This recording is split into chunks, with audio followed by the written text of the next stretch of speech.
Bienvenidos a Charla Legal, un podcast para no abogados.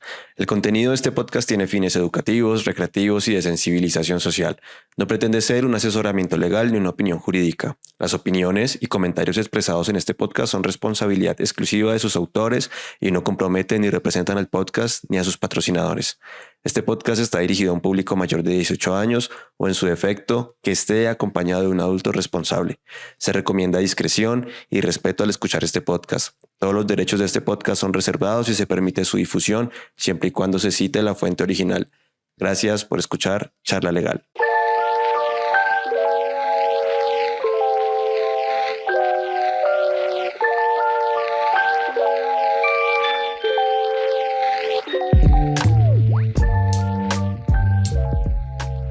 Hola a todos, muy buenas noches. Sean bienvenidos a un nuevo episodio de Charla Legal, un podcast para no abogados. El día de hoy les tengo un invitado súper top. La verdad que yo creo que ninguno de ustedes se van a imaginar a quién tengo acá, pero pues voy a dejar que lo vayan viendo. Él es Juan Sebastián Peredo. Juan Sebastián, bienvenido a Charla Legal. De verdad, qué nota. Pues para mí es un honor que aceptes la invitación y pues que estés acá en el podcast. Bienvenido.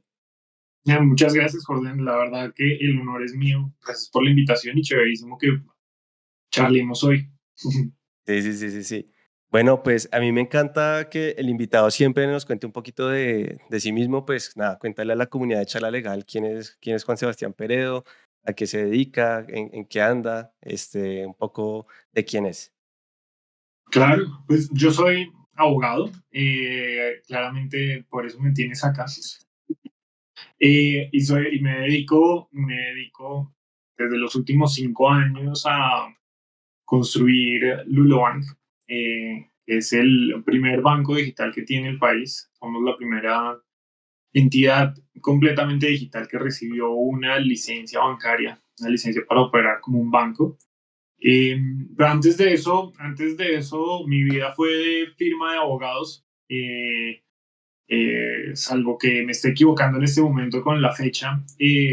Yo comencé en el 2009 a trabajar y desde ahí creo que no he frenado, salvo cuando he tenido que estudiar en el exterior.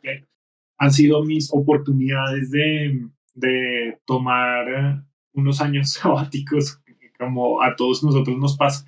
La Ujú. excusa, el año sabático nos lo tomamos como oportunidad para ir a hacer maestrías, especializaciones o lo que sea, ¿no?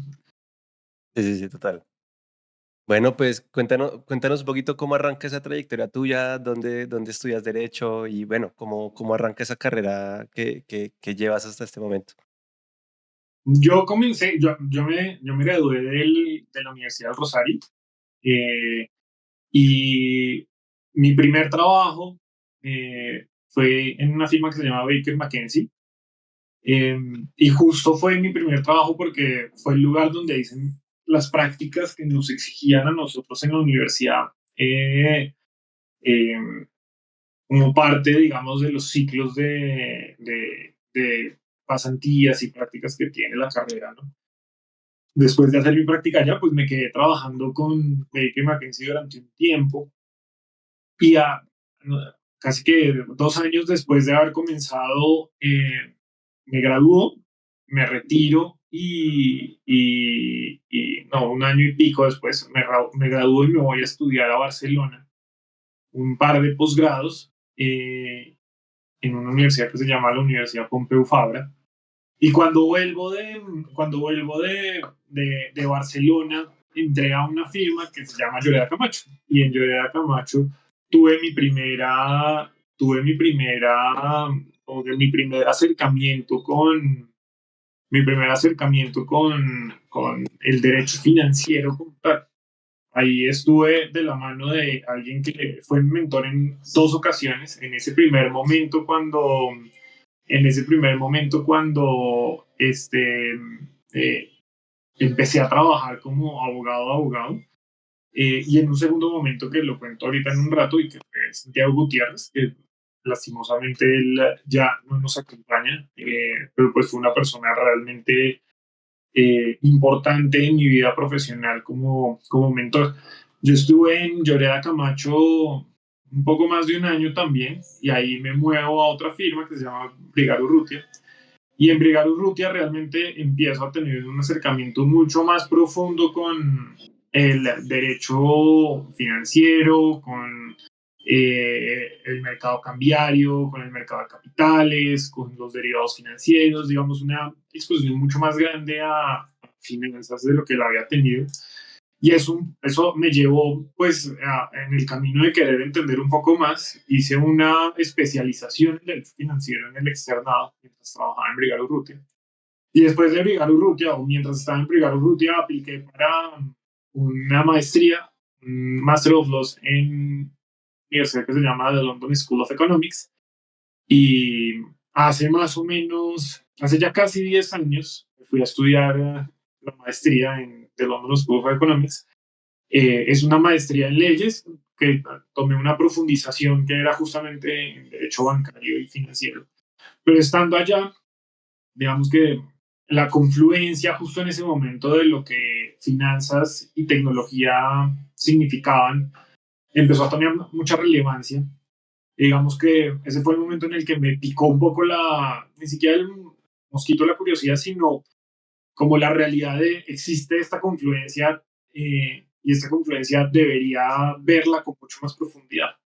Y en el momento que volví a Colombia, entré nuevamente a Lloreda Camacho eh, y estando en Lloreda Camacho, nuevamente Santiago Gutiérrez, quien fue ese mentor que te mencionaba hace un momento, me dio muchísima libertad para explorar esa confluencia y comencé a trabajar desde el 2016 que había vuelto con compañías que básicamente ofrecían sus productos solucionando problemas financieros, pero a partir de tecnología. Y ahí conocí muchísimas personas del sector de fintech, a personas que justo estaban armando todo lo que conocemos hoy como fintech, que lo vemos grandísimo, en ese momento no era tan grande, gente que le metió la espalda a crear la Asociación Colombia Fintech, que estaba Edwin Sázipa, estaba Felipe Tascón, y mucha gente que le metió mucho la ficha desde ese momento, incluso desde antes. Y pues toda esa exploración de varios años después en Lloreda Camacho, de trabajar con muchos clientes en fintech, en muchísimas ramas de fintech, digamos que en pagos, en infraestructura, en crédito, en billeteras, en cripto, en absolutamente todo, hizo que pues, mi profundización profesional y personal llegara mucho más allá. Que esa confluencia me llevó a realmente querer explorar mucho más cómo podía solucionarse la vida de la gente financiera a partir de tecnología. Y eso llevó a que en el 2019 tuviera la fortuna de ser la tercera persona que se vinculó a lo que en ese momento era el proyecto del primer banco digital de este país, que después se llamaría Lulo. Y desde 2019, pues estoy en Lulo construyendo y sigo construyendo este banco, pues ya con cientos de miles de clientes, muy diferente a la servilleta con la que veíamos cómo se debía ver el banco hace tan solo 5 años, pero acá dándole. Y bueno, me imagino que la pandemia habrá sido algo retador, o sea, digamos, lo que me cuentas por fecha previo a que Colombia de pronto frenara un poco, ¿cómo significa para ustedes el hecho de estar justamente trabajando en ese proyecto del primer banco digital de Colombia? ¿Y qué retos de pronto les trajo, te trajo a ti en específico? Sí, pues la verdad es que fue chistosísimo, pues no chistoso, la pandemia no es chistoso, pero todo lo que sucedió, digamos, en ese momento fue bien interesante. Nosotros comenzamos en el 2019, yo me vinculé más o menos en julio del 2019, eh, y me acuerdo que nos entregaron lo que serían nuestras oficinas en el 2020, en enero, y muy felices y campantes. Nosotros estuvimos 2 meses porque en marzo nos Mm. tocó a todos eh, vivir esa etapa tan compleja que fue la pandemia, ¿no? Con lo absolutamente grave desde el punto de vista humano y también con lo absolutamente retador estar todos nosotros en un equipo que estaba construyendo un banco, que estaba empezando a tener una forma y una mecánica de trabajo presencial, de colaboración, de ver cómo sacábamos esto adelante, de ver cómo construíamos este primer banco digital colombiano. Eh, pero de un momento a otro tuvimos que separarnos de ese momento de construcción presencial a un momento de construcción absolutamente, absolutamente distanciados, ¿no? Y remotos, y no solamente eso, sino que además con eso que le pasaba a todo el mundo y que ahorita se les olvidó un poco, que eran los miedos de la misma pandemia, las noticias, lo que veíamos, lo que le pasaba a nuestros seres queridos, eh, ver las personas que, que no solamente perdían la vida, sino los que perdían personas cercanas. Digamos que fue un momento bien complejo para estar armando un banco, ¿no? No fue el momento, no era el momento como tan ideal para estar armando el banco. Y bueno, yo te conté, bueno, yo no sé si te conté la última vez que hablamos, pues, o sea, está bien interesante la historia porque pues justamente ese momento trae como sus contrastes, ¿no? De los retos, obviamente, de que Sí. pasado este momento tan crítico, pues tienen una idea, o sea, un banco muy potente. A mí me sorprendió, te cuento, digamos, cuando creé mi cuenta de Lulo, justamente hace que año, un poco más de un año.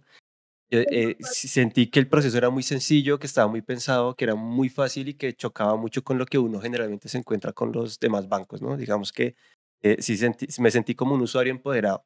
Me gustaría preguntarte un poco sobre cómo fue el rol de legal, porque es que siento yo que tiene que ser crucial también para que si se piensa en toda una experiencia, digamos así de sencilla, así de intuitiva, ¿no? Como que todo tiene sentido, como que todo lo que tú estás haciendo, ese paso a paso, y aparte es súper corto, tiene un sentido.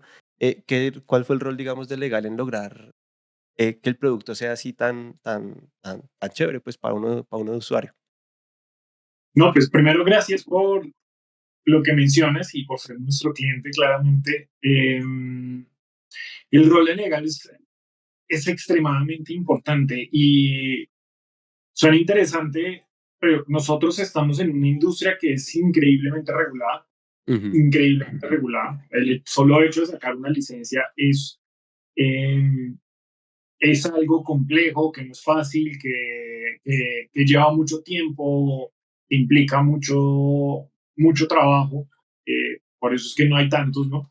mm, Eh, pero por alguna razón hay entidades que ven al área legal como un área de apoyo y no como un área, y no como un área estratégica. Y desde el inicio nosotros nos concebimos como el área legal, como área legal, como un área estratégica dentro del banco. Digamos que si nosotros entendemos que estamos en un ambiente ultra regulado, el ambiente financiero es ultra regulado y que tenemos que encontrar ese baile entre tecnología y regulación para poder ofrecer una experiencia como la que tú tuviste, pues eso implica necesariamente que tengamos que encontrar en las normas las soluciones a los problemas de las personas y no encontrar en las normas el obstáculo para solucionar los problemas a las personas. Entonces, nosotros nunca vimos al área jurídica y al área legal como un área de apoyo, pues que sería el peor pecado que puede existir. Y en el momento que alguien, un abogado, se siente como área de apoyo en una compañía, tiene que entender que se está limitando a sí mismo y está dejando de ser parte del grupo estratégico y simplemente es un área accesoria dentro de una compañía. Siempre que te ves como un área estratégica, te involucras como un área estratégica y tomas decisiones como un área estratégica y te vuelves parte del negocio, te vuelves parte gigante del negocio. Entonces, digamos que nosotros lo comprendimos perfectamente desde el inicio y lo buscamos de esa manera. súper, súper interesante porque justamente es un punto que toca mucho a las empresas en general, sobre todo esas áreas legales en donde justamente tú dices, se convierte como más bien un rol de apoyo, como que le preguntan cosas, le consultan cosas, oiga, hay que hacer este negocio, haga el contrato, haga, no sé. Y más cuando se ve desde un área estratégica, pues obviamente el rol resulta ser más relevante. Me gustaría preguntarte un poco sobre cómo llegas tú a un poco a esa conclusión y de pronto entiendo yo que la mirada general de un abogado a ese punto debe cambiar porque, claro, si también vienes acostumbrado a una práctica en la que, pues, tú, cierto, atiendes a ese cliente interno, lo que requiere, no sé qué, me imagino que también debe requerir una mirada distinta, digamos, por tu parte, por tu equipo y por esa área legal que se ha convertido en algo tan relevante. Sí, tal vez, mira que parte de las ventajas de haber llegado de una firma de abogados, o de varias al final, es que cuando tú estás, entonces parte de una firma de abogados, los asuntos que te llegan normalmente son los asuntos más relevantes de un cliente o son asuntos realmente importantes.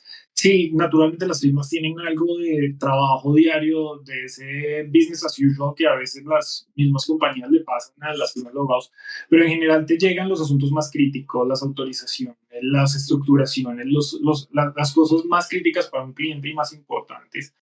Eh, y cuando llegas con esa mentalidad, sabes que tienes que darle esa misma importancia a tus asuntos dentro de el banco y tienes que darle esa misma relevancia que le das a muchos clientes antes, pero ahora solamente a uno.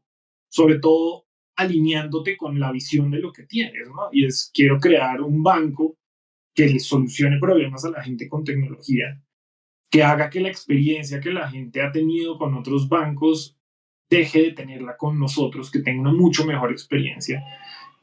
Y todo resolviéndolo desde la norma, ¿no? Al final hay dos tipos de abogados y creo que esta diferenciación es clarísima y cuando tú empiezas a conocer abogados en tu vida profesional, te das cuenta de que existen y son los abogados que son capaces de tomar una posición, de tener opiniones, los que son capaces de interpretar la norma, de sentirse cómodos con sus interpretaciones, de tener una sustentación clara de lo que están pensando, y los abogados que de alguna manera llamo los abogados de derecho de petición. Los abogados de derecho de petición en este ejemplo son esos abogados que todo lo resuelven mandándole un derecho de petición a alguna autoridad, que si tienen una duda de si pueden hacer algo en su empresa, mandan un derecho de petición a la superintendencia, mandan un derecho de petición a la DIAN, mandan un derecho de petición a la autoridad que le corresponda, pero no toman nunca una posición, no tienen opiniones, les da miedo tomar opinión, les da miedo tener opiniones. Y esa diferencia impacta mucho en un negocio. Si tú tienes una empresa o tienes una compañía o nosotros un banco que opera con abogados de derecho de petición, estás jodido. Estás absolutamente jodido. Porque tú necesitas personas que sean capaces de interpretar la norma, que sean capaces de entender la norma, que sean capaces de ver en la norma la oportunidad de crear y de construir y no ese miedo justamente a operar, a ser creativos, a entregar algo diferente. Eh, Porque pues al final tu rol como abogado estratégico es lograr que esa visión que te estás planteando junto con los otros líderes se dé. Ujú. Estamos todos en este mismo barco buscando ser ese gran banco digital colombiano que queremos ser. Todos tenemos que jugárnosla a pensar de una manera diferente seguramente. Eh, y no puedes tener abogados de derecho de petición en un equipo así y yo tengo la tranquilidad de tener en el equipo legal personas que no son abogados de derecho de petición. ¿Y qué habilidades has visto en ellos? Obviamente el tema de ese criterio, de que tenga esa seguridad, de que busque siempre, pero ¿qué habilidades para ti son cruciales, digamos, en alguien que quiera hacer parte, por ejemplo, del equipo en Lul? Uy, esa es una pregunta que de inicio como que nos la hicimos o me la hice de lo primero es que tú quieres estar con personas que quieras trabajar, ¿sabes? Es como la primera parte más importante. Una persona puede ser muy talentosa, pero si es alguien que te parece un pedo de persona, pues no vas a trabajar bien con esa persona. Entonces, ese primer filtro es absolutamente importante, tener personas con las que quieras trabajar, con las que te sientas cómoda trabajando, que sean buenas personas al final. Pero de ahí en esas cualidades tiene que ser una persona curiosa, tiene que gustarle investigar. Si tú quieres ser un buen abogado, tienes que estar dispuesto a investigar, tienes que estar dispuesto a meterte en los asuntos de fondo, tienes que evitar esas respuestas en un solo segundo, en pensar que puedes responder un asunto en un solo segundo, porque normalmente si lo respondes rápido, lo respondes mal, o das una respuesta incompleta, o ni siquiera evalúas el asunto de la mejor manera y das la mejor solución. Entonces, las personas del equipo siempre son personas muy dispuestas a investigar, son personas muy curiosas, eh, son personas que tienen ese bicho de explorar y tal vez eso es lo más importante, tener ese bicho de explorar, porque necesitas ser un explorador, necesitas ser curioso para querer ver esos nuevos, digamos que esas nuevas fronteras de lo que la norma logra y cómo te logra catapultar a tener negocios digitales como los tenemos hoy. Sobre todo porque me imagino yo que para ustedes innovar, sobre todo teniendo en cuenta el marco regulatorio que hay, ya que nos mencionas que la actividad financiera en Colombia es un área súper regulada, innovar en ese marco pues requiere de abogados que justamente estén como en esa línea, ¿no? Un poco de tengan esa curiosidad, que busquen en que, ¿cierto? Sí, y pues es que te digo, son, si coges artículo por artículo de todos los cuerpos normativos que nos llegan a nosotros los abogados, las normas son miles, Ujú. son miles, miles. Lo que hace que tienes que tener personas que están dispuestas a consumir miles de normas. Y no solamente a consumir miles de normas, sino además después de consumir esas miles de normas, entender cómo la tecnología juega a favor de ellas y a favor de la finalidad que tenemos con el cliente para resolverle problemas. Entonces, se vuelve interesantísimo por eso, porque es ese baile en el que tienes que tener la disposición de consumir miles de normas, de consumir miles de conceptos, de consumir sentencias y después atarlas a un problema de un cliente o de lo que buscamos resolverle a un cliente. Y después de resolverle ese problema al cliente, cómo lo hacemos con tecnología para lograr ser más eficientes, más rápidos, ser la mejor experiencia que puede llegar a tener el cliente con un banco. ¿Qué es lo que esperamos al final cuando tú usas tu producto? Que al final, a ver, nosotros buscamos que tengas la mejor experiencia y si tú tienes la mejor experiencia significa que cuando utilizas a los demás dices, uy, qué feo es esto, esto es que, ¿por qué no tengo todo con Lulo? Digamos, es como lo que quisiera que te quede a ti después de utilizar el producto, después de sacar un crédito con nosotros, después de abrir una cuenta de ahorros con nosotros, de usar nuestras tarjetas, de usar nuestros activos, digamos, de todo lo que nosotros tenemos en nuestro ecosistema. Lo que quisiera siempre es que pienses qué gran experiencia, pero también por qué no tuve esta experiencia antes, digamos, Ajá. porque me conformé con lo que tenía antes, porque tengo que vivir lo que me hacen vivir otros bancos. Ese es como ese fin bien interesante, es darte una experiencia tan chévere que, no, que quieras tener todo con nosotros. No, y sin duda se nota que lo han trabajado, que se han puesto mucho en el lugar, sobre todo del usuario, porque aparte creo que todos hemos sido usuarios de estos bancos grandes, gigantes, y creo que todos en algún momento hemos tenido experiencias súper malas en cualquier escenario, con créditos, con la cuenta, con el débito, que es que se cayó el sistema, que es que no sé, mil cosas, siempre pasan. Y ya que estamos hablando un poco de tecnología, me gustaría preguntarte un poco cómo es tu visión respecto de la tecnología, pero esta vez no tanto enfocada a ese cliente, a ese usuario, sino a nosotros mismos como profesionales.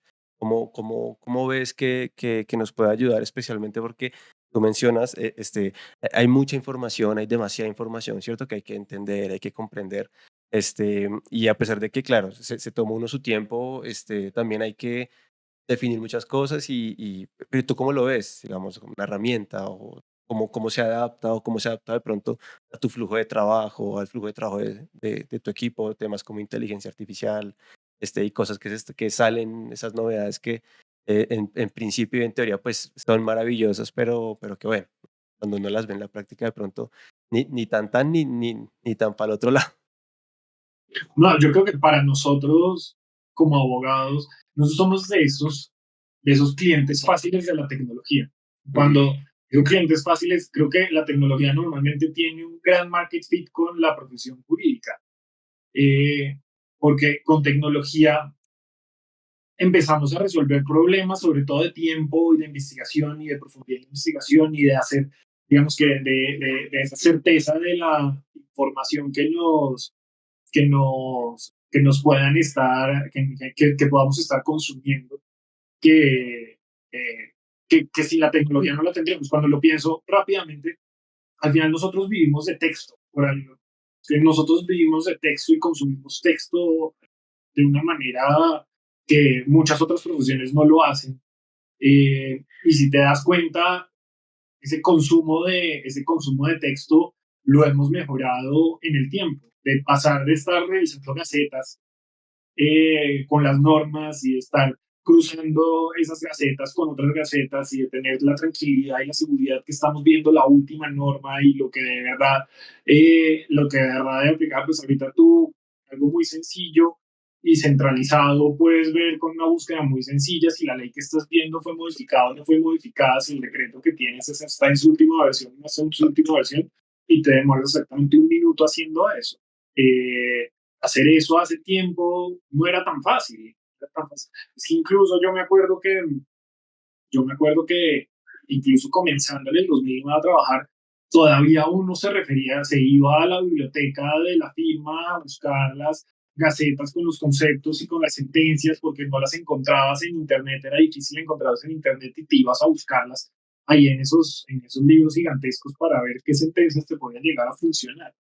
Y hasta el punto que tenemos ahorita, que nos permite consumir de manera mucho más fácil también esa información. Si incluso le integras LLMs, ¿no? O sea, si empiezas a pensar en inteligencia artificial, pues la inteligencia artificial como la tenemos ahorita está enriquecida en función de textos, que están los datos más fácilmente tokenizables a día de hoy. Si bien pues, ya tenemos unos casos bien interesantes de audio, de audio, integración de video, pues la integración de texto siempre fue la forma más fácil y de ahí ese éxito tan temprano de ChatGPT cuando lo vimos hace ya más de un año lanzar su primer producto público con esa viralización en el consumo. ¿No? Al final, esa tokenización de textos fue mucho más fácil y la tokenización de textos legales pues naturalmente también hace que sea mucho más fácil el trabajo.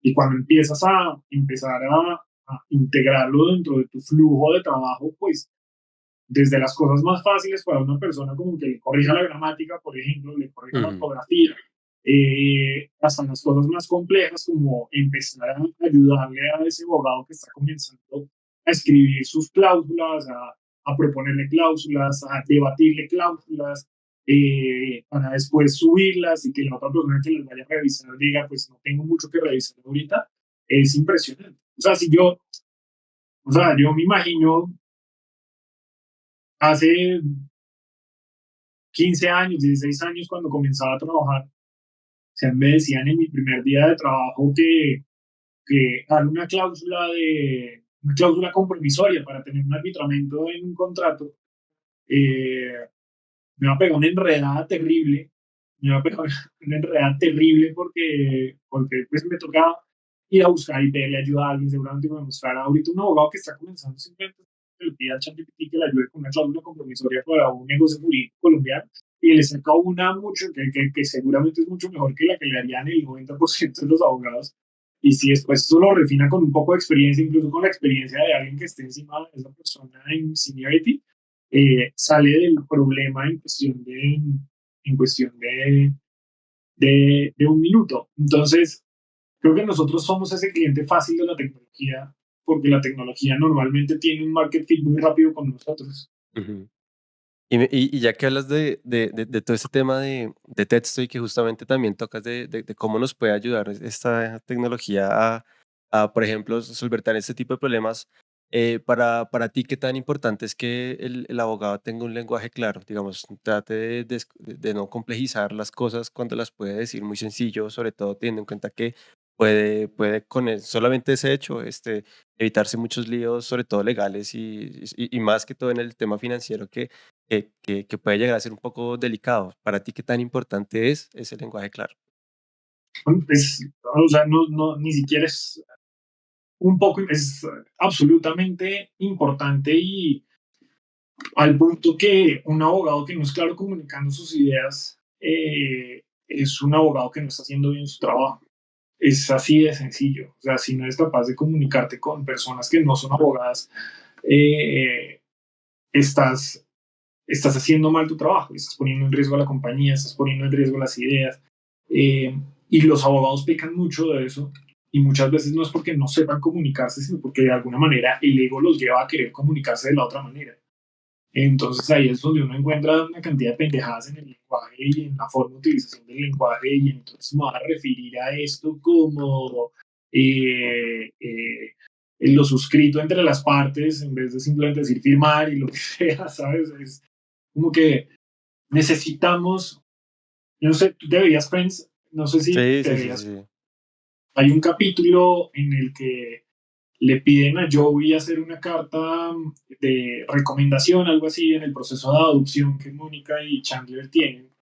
Y Joey como se siente, que siente un poco de miedo a hacer la carta porque no tiene, al parecer, la mejor gramática, el mejor lenguaje, la mejor profundidad del lenguaje. Llega y hace una carta utilizando un thesaurus y a punta de sinónimo. La carta no tiene ningún sentido, es chistosísimo, y utiliza las palabras más extrañas y lo que sea. A veces yo siento que los abogados es como si a posta buscaran hacer eso.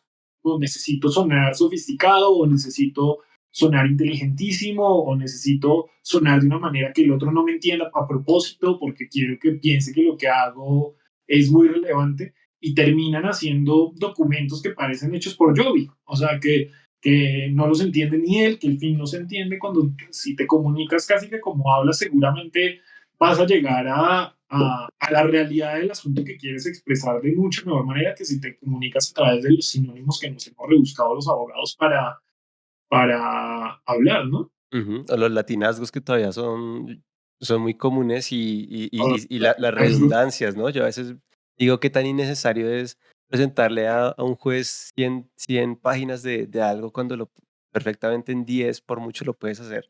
También por el respeto de Sí, las otras personas, ¿no? sí, es básicamente en todo eso, en todo eso.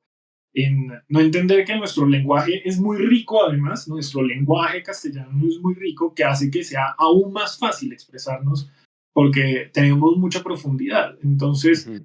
eh, si crees que tienes que hablar complejo para asegurarte que no haya diferencias en la interpretación, por ejemplo, de un contrato, estás equivocado.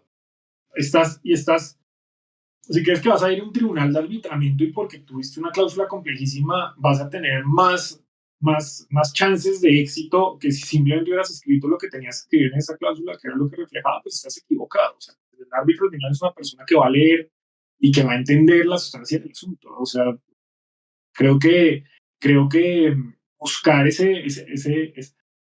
esa forma rebuscada de hablar no le funciona a nadie ni en positivo ni para buscar resolver conflictos futuros. O sea, Ujú. el sobreuso de términos definidos, el uso de términos definidos en cosas que uno no entiende cómo puede estar definidas. A veces uno, de verdad, yo me encontré una vez un término definido, página de firmas.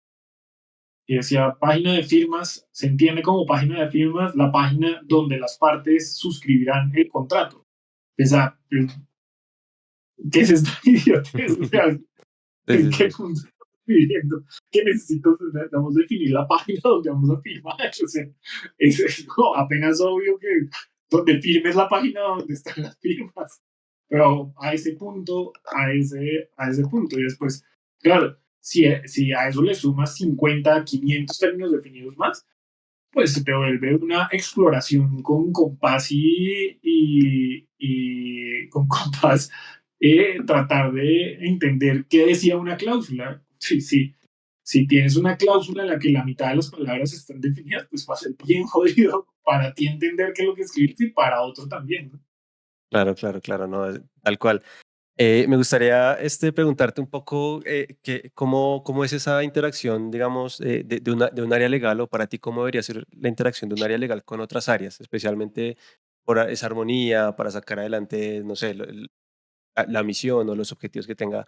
que tenga una compañía para ti? Qué tan importante es interactuar con otras áreas? De pronto, justamente también no ser tan técnicos y sobre todo cuando nos llegan las demás áreas con alguna situación, pues, digamos, seamos muy útiles, ¿no?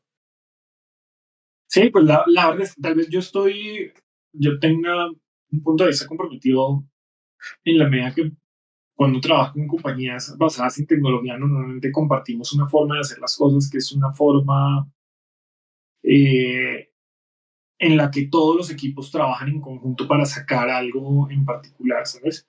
Eh, y eso hace que sea muy natural para nosotros estar integrados en la cadena de todo, ¿no? En la cadena de cómo pensamos un producto, de cómo lo diseñamos, de cómo se ve ese producto final, etcétera. Nosotros estamos en cada en cada segmento de esa creación y hacemos una parte activa de ese segmento. Pues nunca en esa visión un poco más antigua de vamos a crear esto y le preguntamos al equipo legal. Eso un poco te devuelve a esa conversación inicial que tenemos y es la diferencia entre ser estratégicos, tener un rol estratégico dentro de una compañía como abogados y la diferencia de ser un rol de apoyo.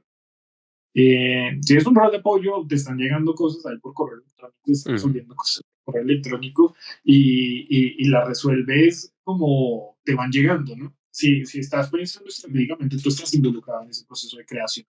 Tú estás dando tus ideas y estás a partir también de tu experiencia, de tu conocimiento, provocando cambios positivos dentro de lo que se está construyendo. Entonces, para mí es claro que tienes que estar integrado en el proceso de creación, tienes que estar integrado en ese proceso de sacar las cosas adelante y tienes que estar integrado en ese proceso creativo de pensar cómo se va a ver y qué debe ser y qué es lo que estoy buscando con esto.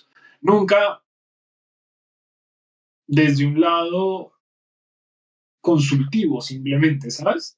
Ujú. Es, el abogado interno no debería ser un consultor o no debería ser solamente un consultor. Pues claramente a nosotros nos llegan con preguntas y sí operamos como consultores frente a pero ese no debería ser tu rol único y principal. Al final tú eres un creador con lo que sabes y lo que sabes le aporta a ese proceso creativo del producto, al punto que a partir de tu experiencia y de tu conocimiento como abogado, sabes cuando algo es necesario, sabes cuando algo es innecesario. Lo que lleva a esas mejoras también, si colectivamente dentro de los equipos cada uno aporta algo desde lo que tiene. Buenísimo. Y sobre todo porque me parece muy importante porque tú recalcas algo y es justamente como esa cultura corporativa que tienen de que estamos integrados, estamos en la misma misión. Obviamente, pues cada área tendrá objetivos muy específicos, pero trabajan muy uniformemente y siento que un poco así debería como cambiar un poco esa mentalidad, incluso para sobre todo dar mejores resultados, ser un poco más eficientes y de pronto mejorar. Yo siento que uno también tiene mucho que aprender de otras profesiones, de otra gente que, no sé, se le ocurren muchas ideas para que uno también como que pueda también aplicarlas a su trabajo diario, ¿no? Y es como que al final nosotros somos también el producto de una iteración de la industria, ¿no? Ujú. Digamos que nosotros no somos una idea nueva que no existía en el pasado, es que somos realmente la consecuencia de una evolución de la industria y una evolución de la tecnología y una evolución de la forma como se trabaja. Y creo que esa evolución de la forma como se trabaja va impregnando absolutamente todo lo demás, ¿no? Y va impregnando también la forma como otras industrias trabajan, como incluso las mismas firmas de abogados trabajan. Mira que en las firmas de abogados hay mucho de ese trabajo en equipo real y colaborativo y sobre todo en las firmas de abogados que tienen múltiples áreas es un poco más evidente, ¿no? Porque un asunto toca varios temas y ese asunto que toca varios temas lo tienen que ver varias personas al mismo tiempo con los ojos críticos que a cada uno le llevan y con el interés de llegar a un resultado final. Entonces, creo que, y un poco eso también me ayudó a mí a que en esa transición de pasar de muchos años en firma de abogados a venir a construir esto, no fuera tan difícil, porque de alguna manera ya estás acostumbrado a trabajar con otros, ya estás acostumbrado a saber que no eres el único que importa, digamos, en esa relación, sino que hay varios que pueden llegar a ser relevantes y hay varios que tienen que aportar lo que necesitan aportar. Entonces, un poco también me preparo para eso. Me gustaría hacerte como una última pregunta. No sé si se la han hecho, pero ¿cómo se imaginan un poco las finanzas del futuro? O sea que está un poco el tema de centralizar, de empoderar, de que la gente cada vez tenga mayor control sobre sus finanzas, pero de pronto, ¿qué visión tienes tú? Y de pronto, ¿qué rol alcanzaría, no sé, la parte normativa en alcanzar una visión de eso? Pues yo sinceramente creo que de aquí a unos años la mayoría de los bancos se van a ver como nosotros y se van a dejar de ver como los que conoces ahorita. Porque los modelos operativos de la banca como la conoce la gente son ineficientes realmente. eh, y la eficiencia que traen actores digitales como nosotros y como nuestra competencia digital los va a llevar a ellos naturalmente a una evolución tecnológica que va a implicar unos cambios muy fundamentales también en cómo prestan desde su infraestructura los servicios. Entonces eso desde ese mundo un poco más tradicional del mundo y de las finanzas como las concebimos ahorita. Pero sí claramente, si lo piensas bien, pues hay un actor paralelo que va a seguir tomando relevancia y que sigue tomando relevancia y cuando empiezas a ver la evolución de 15 años hacia acá con Bitcoin y con lo que ha pasado, pues te das cuenta que es un actor paralelo muy, muy importante en solucionar problemas financieros de las personas y en un poco ampliar la forma en la que la gente ve sus finanzas y ve justamente la forma de concebir no solamente el dinero, sino también sus activos y sus activos digitales, va a seguir tomando mucha más relevancia. Digamos, es algo que simplemente pasa como la bola de nieve que va creciendo y sigue creciendo. Justo ayer, que era 22 de mayo, la Cámara en los Estados Unidos aprobaba un pedazo de norma importantísimo para cripto y para traer cripto de alguna manera de vuelta a los Estados Unidos y hacer cripto y hacer Estados Unidos como un hub de creación en cripto y en finanzas descentralizadas y en custodia de activos y en diferentes monedas, etcétera, que te hace ver cómo algo que era tan de nicho hace 5 años, incluso hace 7 años, cada vez se vuelve un asunto más relevante, ¿no? Cada vez se vuelve un asunto más relevante y de mayor uso, que incluso lleva a que legisladores estén motivados a trabajar en eso, porque sabe que sus electores están interesados en eso. Entonces, sí creo que el mundo descentralizado va a seguir evolucionando y que el mundo centralizado va a evolucionar para empezar a tener también puntos de atracción con ese mundo centralizado, ¿no? Este mismo año también se discutía, o más bien, este mismo mes también se discutía cómo se le puede entregar custodia y participación dentro del mundo de cripto a los bancos en Estados Unidos y la Cámara también votaba a favor de eso, lo que te muestra nuevamente esa voluntad y esa forma de ver diferentes las cosas. Nosotros dentro del Lulo como ecosistema, pues fuimos el primer banco en Colombia que integró a través de una compañía hermana, pero integró dentro de la plataforma bancaria que tenemos un producto de cripto que es una moneda estable, precisamente para buscar solucionarle a la gente el problema de no poder tener cuentas en dólares en sus bancos colombianos. Y eso es básicamente un testamento de cómo tú utilizas tecnología, en este caso cripto, en este caso las monedas estables, y cómo utilizas además la evolución normativa en Colombia, en este caso la apertura de la comercialización de productos de terceros a través de las aplicaciones bancarias de los bancos para unir los dos y ofrecerle a un cliente como tú la posibilidad de tener tus recursos en pesos en una cuenta de ahorros de Lulobank y tus recursos en dólares a través de un criptoactivo muy conocido que es USDC, justo con una compañía hermana de nosotros, pero viviendo dentro del mismo ecosistema y solucionándole ese problema de exposición que tiene la gente y que tenía la gente en el pasado y además solucionando el problema de inmediatez de tener los recursos intercambiables entre uno y otro, de poder convertir de dólares a pesos y pesos a dólares rápidamente desde una sola aplicación. Entonces, todo eso te lleva un poco como a esa magia de concluir realmente la tecnología y las normas sí llegan a una confluencia, pero también lo centralizado y lo descentralizado empiezan a tener una confluencia que busca precisamente resolverle problemas a las personas, que es lo que al final tienes que buscar, ¿no? Resolverle problemas a las personas. La tecnología no es un fin en sí mismo, digamos, la tecnología es la forma como nosotros buscamos resolver de una mejor manera problemas reales que tienen las personas actualmente. Oye, muy interesante, ¿verdad? Se nota que a ti el tema te gusta mucho, y qué bacano que realmente se estén viendo ese tipo de movimientos, sobre todo porque siento yo que la tecnología tiene un potencial tremendo para ayudar a superar muchas de esas barreras que tenemos actualmente y nos va a facilitar muchas cosas, hacer operaciones, no sé, todo esto que tú mencionas, creo que muchos usuarios de verdad lo estamos esperando muy pronto, algunos ya lo estamos usando, y pues espera a la expectativa de que va a llegar. Por último, pues tú sabes que en Charla Legal hay un espacio al final en el que el invitado pues tiene esa oportunidad de comunicarse con esa audiencia tan diversa que lo está escuchando, pues en este caso te dejo este espacio. ¿Qué mensaje le quieres enviar a toda esta gente que te está escuchando y que te va a llegar a escuchar en algún momento? Pensando que todos ejercen esta profesión, eh, háganle un tributo a la profesión tomando posiciones, teniendo opiniones, exprésense, expresen sus opiniones, compártanlas en público, no se queden callados porque están en una firma y les da miedo que vayan a perder clientes por decir lo que piensan sobre una norma, sobre una posición, sobre una sentencia. No sean abogados de derecho de petición.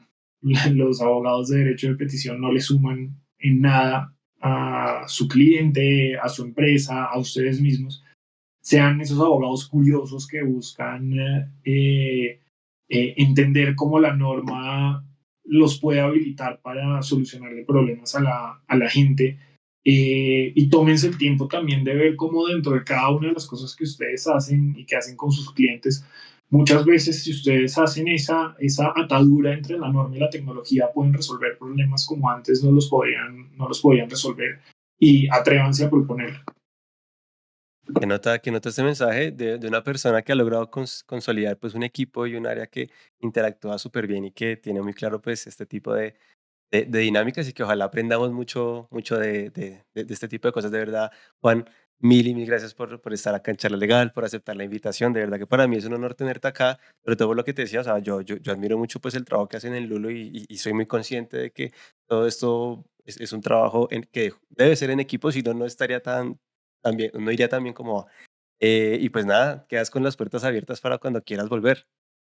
Mil gracias, Jordan. Mil gracias por la invitación y chéverísimo hablar contigo. Claro que sí.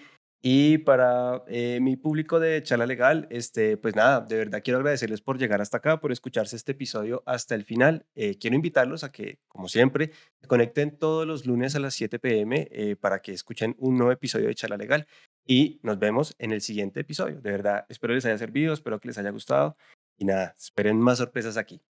Hasta luego.